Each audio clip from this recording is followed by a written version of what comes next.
আসসালামু আলাইকুম। চূড়ান্ত হয়ে গেল টাইগারদের পাকিস্তান সিরিজ। জিম্বাবুয়ে সিরিজের পরপরই পাকিস্তানের উদ্দেশ্যে রওনা দেবে টাইগাররা। এই সিরিজে খেলবে 3টি ওডিআই এবং 3টি টি-20 ম্যাচ। চ্যাম্পিয়ন্স ট্রফির এবারের আসরে একটিও জয়ের দেখা পায়নি বাংলাদেশ ও পাকিস্তান।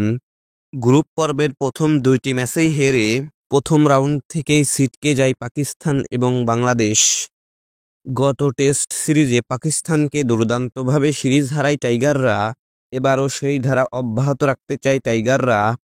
ইতিমধ্যেই ওডিআই ফরম্যাট থেকে অবসরের ঘোষণা দিলেন বাংলাদেশের অন্যতম সেরা ব্যাটার মুশফিকুর রহিম। তাকে হয়তো আর দেখা যাবে না ওডিআই ফরম্যাটে লাল সবুজের জার্সিতে। তরুণদেরকে সুযোগ করে দিতেই তার এই সিদ্ধান্ত। তো চলুন এক নজরে দেখে আসি পাকিস্তানের বিপক্ষে বাংলাদেশ দলের শক্তিশালী squad. Number 1 Liton Kumar Das, opening batter.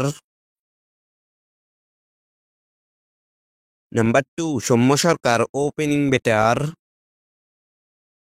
Number 3 Towhid Hridoy, one down batter.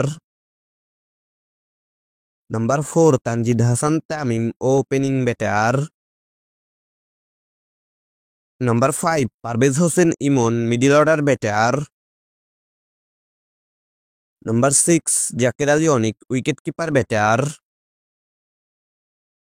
Number 7 Taskin Ahmed, fast bowler. Number 8 Mustafizur Rahman, fast bowler. Number 9 Mehidy Hasan Miraz, batting allrounder. Number 10 Rishad Hossain, bowling allrounder. Number 11 Nazmul Hossain Shanto, middle order batter. Number 12 Taijul Islam, spin bowler. Number 13 Tanzim Hasan Sakib, fast bowler. Number 14 Nahid Rana, fast bowler. Number 15 Sheikh Mahedi Hasan, bowling allrounder. Number 16 Shamim Hossain Patwari, middle order batter.